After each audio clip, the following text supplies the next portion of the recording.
Hey guys, good morning. Hope you are having a great day already. This is week 2. I'm so excited to jump into the scriptures with you guys, and I figured I would open up with a song first. So take this time to go grab your Bible if you don't have it yet, and open up to Galatians. And if you already have it, then just sing along with me. Thank you for your grace. Thank you for your plans for me. Thank you for the change that's happening deep inside of me. Yeah, for I'm so grateful beyond words could say. Yeah. So here I am to thank you today. Thank you for your grace. Ooh, thank you for your plans for me. Thank you for your touch. Ooh, and all that you've prepared for me. Yeah, yeah. For I'm so grateful beyond words could say. So here I am to thank you today. Thank you, Lord, for your goodness, for your grace this morning. Thank you for your word. Let it just enlighten us, God, to your truth. We love you and we give you all the glory. Amen. So let's dive in to the scriptures. Last week we got through 3 whole verses. So today we're going to start with verse 4. So let's dive in. So verse 4, who gave himself for our sins that he might deliver us. So let's take it from 3 going into 4. Grace be unto you from God the Father and from our Lord Jesus Christ, who gave himself for our sins that he might deliver us from this present evil world according to the will of God and our Father. He makes it clear that he is fully aware of the world and of the situation, and he puts the present evil world. And it's important to remember that nothing takes God by surprise, that God knows exactly what's going on with governments. He knows exactly what's going on with people getting sick and people dying and wars and rumors of wars. And it's important to realize that God gets it, that nothing shocks him. Paul here was very aware of the present evil world that he was living in. In the same way, God is aware of the world right now. He's aware of our current situation. He's aware of your life and your circumstance. He's aware of it all. And it says here that he who gave himself for our sins might deliver us from this present world. So he's come to deliver us from this. And yes, one day he will fully deliver us out of this. But I truly believe we can be delivered while we are still yet here, that we can, like the Bible says, to live here, to be of the world, but not of the world. And yes, we are in the world, but we are not of it. And so he has given his life to deliver us from this present evil world, even while we are yet here. This says, according to the will of God and our Father. So it's the will of God that we would be delivered. It's the will of God that he would save us from our sins. It's the will of God that I believe that all would be saved. He's not willing that any should perish. The Bible says in 1 Timothy chapter 2, verse 4, it says, who will have all men to be saved, talking about the Lord, that he would have all men to be saved and to come unto the knowledge of the truth. And so I believe that's everybody. So don't stop praying. Don't stop believing for your family, for your children, for your parents, for your brothers, for your sisters, for your loved ones, for your friends. Don't stop praying and believing for God to touch them, to heal them, for their eyes to be open to the truth of who he is, to the fullness of his grace and of his peace. Or maybe now you're even looking and saying, I need to know that. God, help me. Just cry out to him. Just let his word pierce your heart and receive it. He is willing that none should perish, that none be far from him. So we go on here and we say, so according to the will of God and the Father, verse 5, to whom be glory forever and ever. And I love how he always continually giving Glory to God. He's the one that bestows his goodness. He gives all the credit to where credit's due. So we see in verse 6, he says, so amen. There's like a nice conclusion of his little intro, right? Verse 6, he's going to kind of get into it. So he says, I marvel that you are so soon removed from him that called you into the grace of Christ unto another gospel. So he's saying, I'm shocked that so quickly you would leave the truth that we gave to you, the gospel that you were saved by, that's been transforming, that brought you alive, and how quickly you're moving to a different gospel that maybe others have preached to you. What does it say here?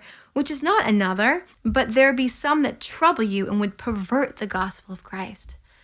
So he's saying, I'm shocked that you'd be so easily persuaded to something else that sounds better, that sounds, I don't know, maybe more tickling to the ears, or maybe it works better with your life. But I am shocked it would happen so quickly. Like, what are you doing? It's funny because it's so easy to get on these people and be like, what are you thinking? Like, you had the Apostle Paul preaching to you and you're going to listen to someone else like twist it. But the reality is when that kind of stuff happens, it's not always just black and white. Usually it's not a completely different gospel, which maybe it could be, but usually it's a perverted or twisted or infiltrated gospel. I like how he puts that here. There's not another, but he says, but it was perverted. He says the gospel that would pervert the gospel of Christ. So it was a little more tricky because it was the gospel tainted, twisted, just adjusted a bit, but it fit their lives better. It worked better for them. Guys, it's so easy to run after a gospel that fits our own agenda, that fits our own plan, that works better with maybe our own self-promotion, maybe that comes with a lot less tribulation or persecution. You know, there's nothing new under the sun. And if these guys can be deceived by another gospel, so can we. And that's a scary thing to say, but Paul is not condemning them. He's not condemning them for being misguided or for being confused. If anything, he's condemning whoever is preaching the wrong gospel. So he says, though we or an angel from heaven preach any other gospel unto you than that which we have preached unto you, let him be accursed. So he said, even if we come and tell you something different or change the gospel that we've given, let him be accursed. But don't follow something else. Stick to the purity of God's word. And for so many of us, the Lord is calling us back to that simplicity of God's word. You know, it's funny how literally when, we're all going through this COVID world craziness with this disease sweeping our nation and the world. And it was like in a matter of a couple weeks, so many of the things that many of us idolize and like set our affections on were just stripped away, just stopped. And unfortunately, things like depression and suicide and all those things have gone up dramatically. And the scary thing is when those idols are pulled away, what do we have left? If we don't have Jesus, we're going to find ourselves very empty. If we don't have Christ as that source, we're going to find ourselves in a state that we don't want to be in. And so in some ways it's been so difficult. And in other ways, it may have been a blessing for us to show that need for the Savior that we have, that need for the purity and that simplicity of the good news of Jesus. It's funny, Brett and I have had the opportunity to minister in so many countries around the world, and many of them being third world nations where they don't have much. And I always, would find it interesting how they were so much quicker to accept the gospel of Christ. And eventually I came to realize, I think it's because they don't have anything to lose. Like, what do they have to lose? They have everything to gain. Whereas when we are very prosperous, we realize that sometimes there are some things that we have to lose, that we have to let go of when we follow Jesus, that the Lord says, okay, let that go, give that to me, trust me. And it's hard because we have so much. And but the Lord is saying, just Just let it go. Come to me. It's the best gift. It's the best trade-off we could have ever imagined. What does it profit a man to gain the whole world yet lose his soul? And Jesus said, if you seek to find your life here in this world, surely you will lose it. But if you lose your life here for my sake, you shall surely find it. For do I now persuade men or God? Or do I seek to please men? For if I yet please men, I should not be the servant of Christ. So he's saying clearly, if I am doing this for the purpose of man-pleasing, of just to make you feel better about your day, then I really miss this.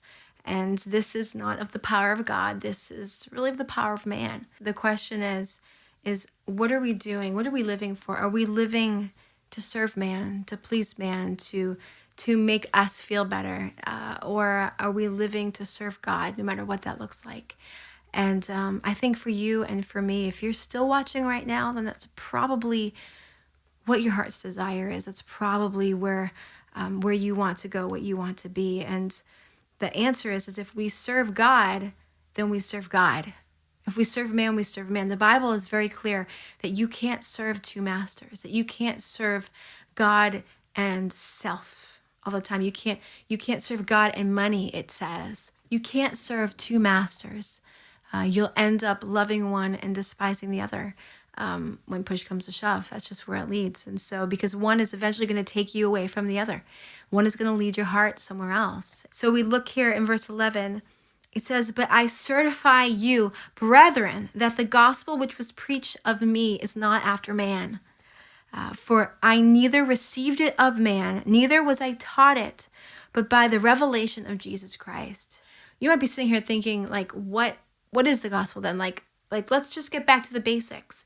And one of the best places in Scripture to read that is 1 Corinthians 15. Starting in verse 1, it says, moreover, brethren, I declare unto you the gospel which I preach unto you. And this is Paul again speaking, which also you have received and wherein you stand. So I declare unto you the gospel, by which also you are saved. Saved by the gospel. If you keep in memory what I preached unto you, unless you believed in vain. For I delivered unto you first of all that which I also received, how that Christ died for our sins according to the Scriptures. So here's the gospel, that Christ died for our sins according to the Scriptures, and that he was buried, and that he rose again on the third day according to the Scriptures. It goes on to say that he was seen of all these witnesses, and which we know is recorded in history apart from the Scriptures. It's incredible. But that's the purity of the gospel, that Jesus died for our sins. He died for your sins. He died for my sins. He laid his life down. He was buried. And the Lord raised him up on the third day, conquering sin, death, and the grave. That is the gospel. That is the good news for every single person in the world, regardless of your background, regardless of your religion. He cares about the gospel of Christ being planted in your heart, the good news and the hope of Jesus, that he paid the price for your sin. That you don't have to worry about how many good things that you did outweighed the bad things that you did. And oh Lord, where do I fall in the line? Where do I fall in the balance? That Jesus died to pay the price for all who trust in him. He is the scapegoat. He is the atonement for our sin. So here I am. So we're going to pick up right where we left off next week. Same time, same place. So join me. I can't wait. God bless you guys. Have an amazing day. And don't forget to hit the subscribe below and the little notification bell, because it will let you know when I upload the next video. God bless you.